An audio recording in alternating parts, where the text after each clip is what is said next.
एक गांव में अचानक एक घर उड़ते हुए आता है। उस घर से एक औरत और एक आदमी बाहर आते हैं।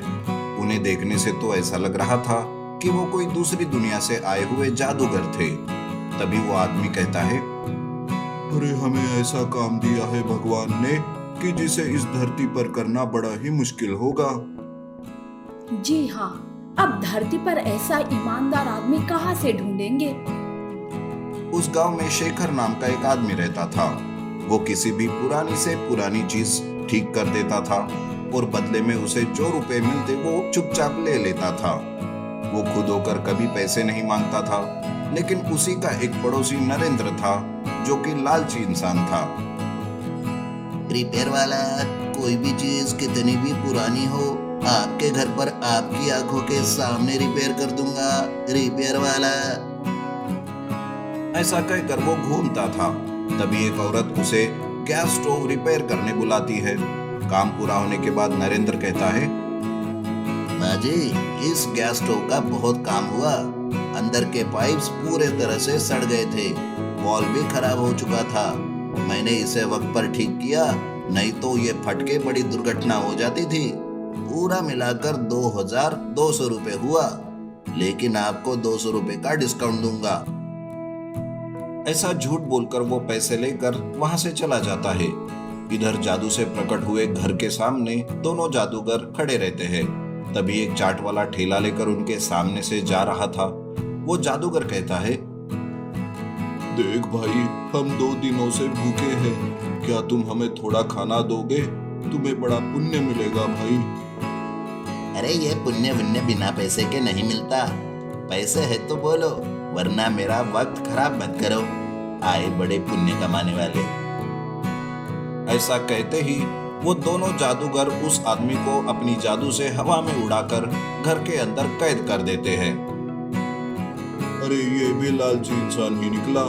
क्या इस दुनिया में कोई ईमानदार बचा ही नहीं है?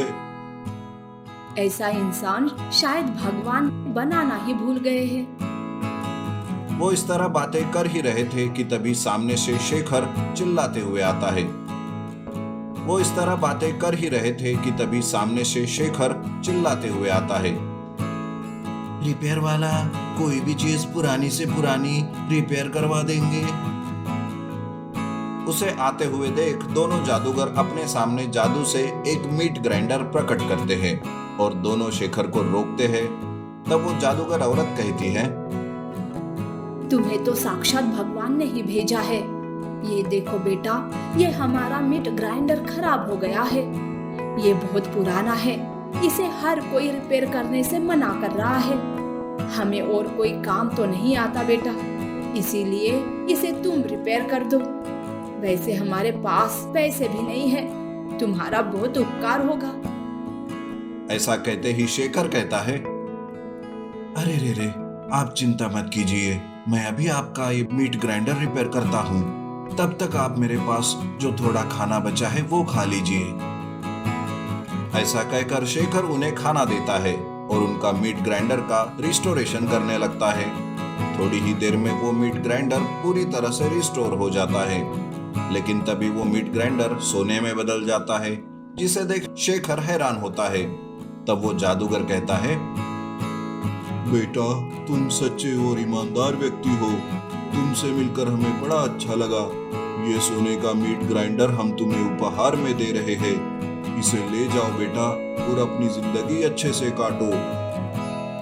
तभी शेखर को उन जादूगर के घर के अंदर से बचाओ बचाओ ऐसे किसी के चिल्लाने की आवाज आती है, जिसे सुनकर वो कहता है, अरे बाप रे, लगता है कोई अंदर फंसा हुआ है।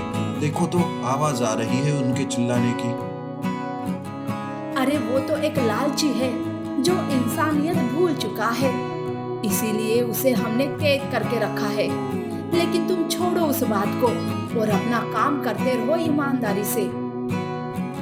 ये सुनकर शेखर वहां से निकल जाता है। शाम को शेखर के बाजू में रहने वाले नरेंद्र की पत्नी उससे मिलने आती है और कहती है, सुनिए भाई साहब, कई दिनों से नरेंद्र घर नहीं आए हैं।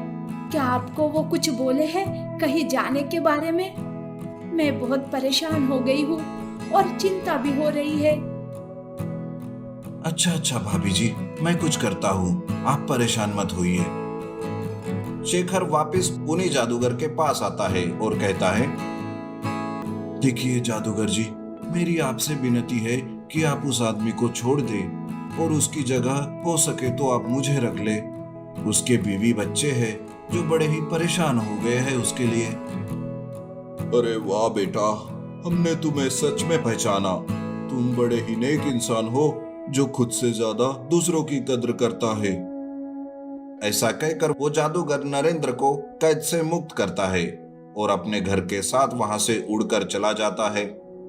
उस दिन से नरेंद्र ईमानदारी से काम करने लगता है, तो शेखर रिस्टोरेशन किया हुआ सोने के मीट ग्राइंडर से अपना और लोगों के जीवन की भलाई करने लगता है। Tug of war between two cars. College में गरीब और अमीर दोनों प्रकार के बच्चे पढ़ाई करते थे।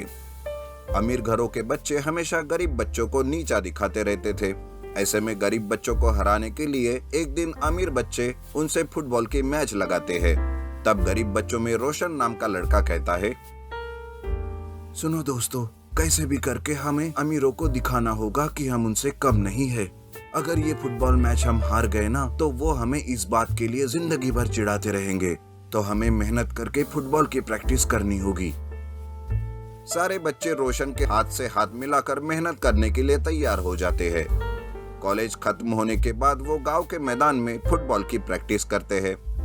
अमीर बच्चे उनकी ये प्रैक्टिस देख लेते हैं। उनमें से कुणाल नाम का लड़का कहता है, अरे वाह, ये गरीब तो फुटबॉल की प्रैक्टिस कर रहे हैं। ऐसा ही रहा तो हमें हराने में ये कोई कसर नहीं छोड़ेंगे। अरे तो तुम कुछ करते क्यों नहीं ताकि उनकी प्रैक्टिस ही बंद हो जाए? तुम्हारे पिता तो बड़े जमींदार है ना। दरअसल कुणाल बड़ा ही घमंडी लड़का था। वो घर जाकर अपने पिता को सारी बात बताता है। जमींदार भी उसे समझाने के बजाय गरीब बच्चों की प्रैक्टिस रुकवाने के लिए वो जमीन ही खरीद लेता है। और जब बच्चे प्रैक्टिस करते हैं तब जमींदार कुणाल के साथ वहां आकर कहता है, अबे ओ, रुक जाओ और अपना खेलना बंद करो। ये जगह क्या तुम्हारे बाप की है जो यहाँ खेल रहे हो? निकल जाओ यहाँ से। जमींदार बच्चों को वहां से भगा देता है। कुणाल गरीब बच्चों को देखकर घमंड से हंसने लगता है। दूसरे दिन रोशन से उसके पिता दिनेश कहते हैं, अरे रोशन, क्या बात है? 2 दिन से तुम लोग फुटबॉल की प्रैक्टिस नहीं कर रहे। तब रोशन अपने पिता को सारी बात बताता है। ये सुनकर उसके पिता कहते हैं, क्या कहा? वो जगह जमींदार की है? नहीं बेटा, चलो मेरे साथ और फुटबॉल की प्रैक्टिस करो। मैं देखता हूँ कि तुम्हें कौन रोकता है। इस तरह दिनेश बच्चों को लेकर मैदान में जाता है। बच्चे भी डर डर के फुटबॉल की प्रैक्टिस करते हैं। तभी वहाँ जमींदार आता है और वो कहता है, अरे क्यों रे, तुम लोगों को कह दिया था ना यहाँ पर खेलना नहीं। लगता है तुम लोगों की अकल ठिकाने लानी होगी। रुक जाइए जमींदार जी, आप बच्चों को ऐसे यहाँ खेलने से मना नहीं कर सकते। मुझे सब पता है यह जगह आपकी नहीं है, ये तो सरकार की जगह है, इसलिए यहाँ कोई भी खेल सकता है। इसलिए आप अपनी दादागिरी यहाँ पे मत चलाओ। अबे चुप कर तुम्हारी बकवास। मेरे पास इस बात का सबूत है कि ये जगह मेरी है। इसके कागज भी है मेरे पास। ऐसा कहकर जमींदार दिनेश को भला बुरा कहने लगता है। अब उन दोनों के बीच झगड़ा शुरू हो जाता है। धीरे धीरे गांव वाले इकट्ठा होते हैं। गांव वाले उस जमींदार से परेशान ही थे। तब गांव का सरपंच सामने आकर कहता है, जमींदार जी, आपने तो बच्चों को खेलने से रोककर हद ही पार कर दी। आज तक तो ऐसा कोई कागज मैंने इस जमीन के बारे में नहीं देखा। आप क्यों इसमें टांग अड़ा रहे हो? सुनो, इस बात का हल मेरे पास है। तुम दोनों कार रेस क्यों नहीं करवाते? लेकिन दौड़ने वाली कार नहीं, बल्कि खींचने वाली कार रेस। बोलो, तुम दोनों में जो जीतेगा उसकी ही मर्जी इस जमीन पर चलेगी। जमींदार और दिनेश दोनों इस रेस के लिए तैयार हो जाते हैं। सरपंच दिनेश के पास जाकर कहता है, सुनो दिनेश, इस बार तुम जमींदार को अच्छा मजा चखाओ। वो और उसका बेटा हमेशा घमंड में रहते हैं। वैसे मुझे पता है कि तुम्हारे पास कार नहीं है, इसलिए मैं तुम्हारे लिए खास कार का इंतजाम करता हूँ।